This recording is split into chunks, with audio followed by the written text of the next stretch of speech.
The U.S. Navy is somehow going to continue to get itself in hot water in controversy, almost as it seems they are trying to poke the bear on their official U.S. Navy social media page over on Instagram, as they recently posted this video right here. Hi, my name is Lieutenant Junior Grade Audrey Knudsen, and I am from Aurora, Colorado. I'm stationed here at Legal Assistance at Rilso Midland in Norfolk, Virginia.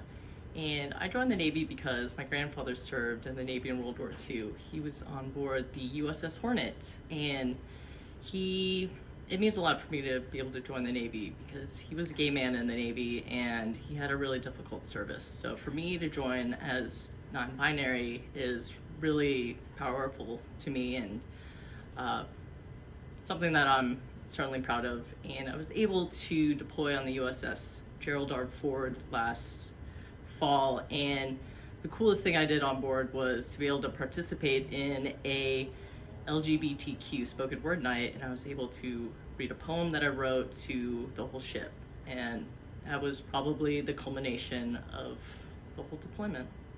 This 1 minute clip here made the internet explode, essentially, as it brought three pretty basic questions. And the first one was the uniform. If you guys forget, only a couple months ago, maybe almost a year ago now, we saw the Master Chief Editor of the Navy, Russell Smith, actually come out with this new version of a uniform called the Tupac, and we didn't really hear much about it until right now, where we're seeing somebody actually in the fleet talk about it. Number two question was grandfather, but he was of another orientation, but you were born, left a lot of people scratching their heads of how was he your grandfather? You know what I mean? It's pretty basic if you're looking at the science aspect of this. And then third off was questioning, why does this even matter what they were identifying as, and that's a whole other debacle here. So much so, it looks like the JAG Corps, which is the Staff Judge Advocate Corps here, looking at this, was actually the number one pinned comment on this Instagram post, because so many comments were coming after this officer. This is what they said. They say, no matter your background, lifestyle, gender, sexuality, or religious beliefs, there's no place for you in the Navy. Now, below that, it looks like they also had written, while this is an open forum, it is also a family-friendly one, so please keep your comments and wall posts clean and free from profanity.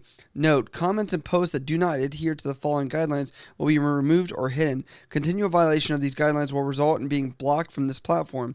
We do not allow graphic, obscene, explicit, or comments or submissions, nor do we allow comments that are abusive, hateful, or intended to defame anyone of our organization, nor personal attacks of any kind.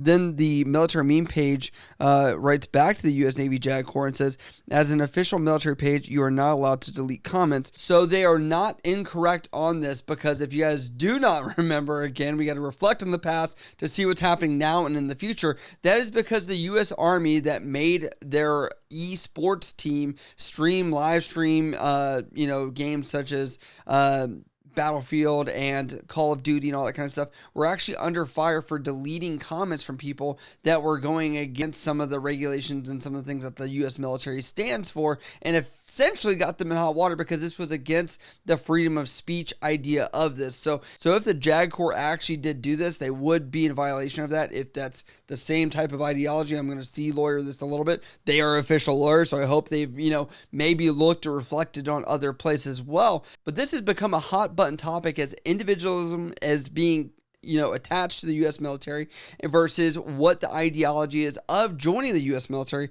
and not having any individual identity, essentially. But let's go over some comments, because I think that's where this battle takes place. Eric Tauch says, you're literally defaming the Navy by pushing this garbage. Individualism should not exist in the military. We're getting pushed closer and closer to global nuclear conflict by your commander-in-chief, while simultaneously showing our enemies who do not care about creating a ready and capable fighting force. Andrew Lowe says, thanks for deleting my comment about gender dysphoria being a mental illness, even though all medical literature and logic-based reality said so until about 10 years ago when the political narrative changed.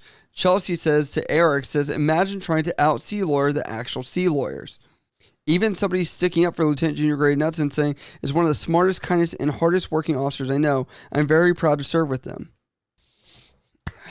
God, you could read the comments for days talking about the days of Donuts Hotel when I first came in that was applicable, and seeing how much has changed now. I mean, we're seeing such a rapid change in this that I think that's what's coming down to it.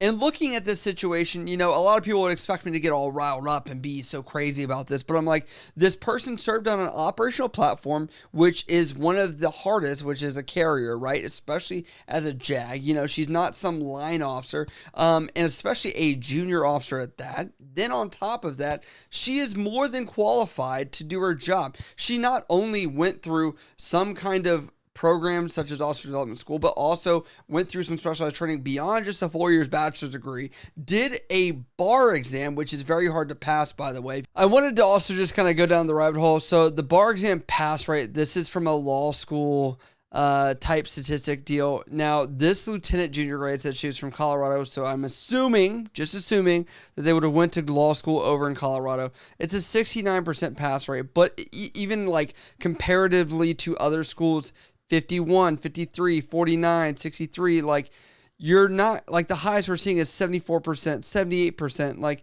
and these are some middle of the nowhere schools essentially, but you'll see the average is about 50 to 60%. So in order to pass this exam to be a lawyer, it is pretty significant to say the least. But as much as this person is qualified to do the job, has done all the wickets to meet what it means to be a U.S. Navy officer and do all these things, I know it's not about the credibility of that. I think what the U.S. Navy is missing from this is the fact that nobody needs this on Instagram or put in front of them to be like, look, see, there's other people like you. It's honestly going to be a small reflection of society. We understand that the military will inherently in some ways reflect society as a whole. On top of that, I'll say this lieutenant junior grade here has obviously gained some notoriety amongst her peers, as people said that they were a great worker, right? And I do believe that in those microcosms that people work together, that is inherently going to be what changes what people believe about someone that could be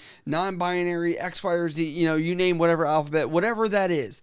They don't care. They care about the people doing the job and that they are actually cool, relatable people. And there is also the discussion that is this contributing to the war fighting efforts of being the most lethal Navy in the world? I would say there are people that do fall in this category that are very highly trained and skilled to do these highly demanding jobs that the Navy obviously has an issue with trying to fulfill, such as any professional degrees with lawyer type skills, with medical skills, being a doctor, etc. So, I understand there's a couple perspectives, but I'm like, if you're talking about the inherent lethality of rounds down range or a naval ship going into the water and being able to project power, that's something that we as a society should put pressure on Congress to put money towards those specific things on the DoD budget that does come out every year. Just because these things don't correlate doesn't mean that there's some, relatability of causation that the military is less ready because this person's in the U.S. military. This is a much deeper conversation, and I think looking at that from a surface level is kind of naive to say the least, but I am going to say, yes, we do need to focus on warfighting capability as well, as we're looking at being a 500-ship fleet, or at least that's what we were looking at a couple of years ago. And to be honest with you, I think this battle is going to continue until maybe something else, changes the tide, but we'll definitely see. I'd love to know what you guys think about this situation down in the comments below, as I think that's also where the discussion does continue even past what we're talking about in this video. But as always, if you guys like topics that we talk about on this channel, make sure you hit me up over on Instagram, Snapchat, Twitter, TikTok, or down in the comments below. I love you guys. I'll see you next time.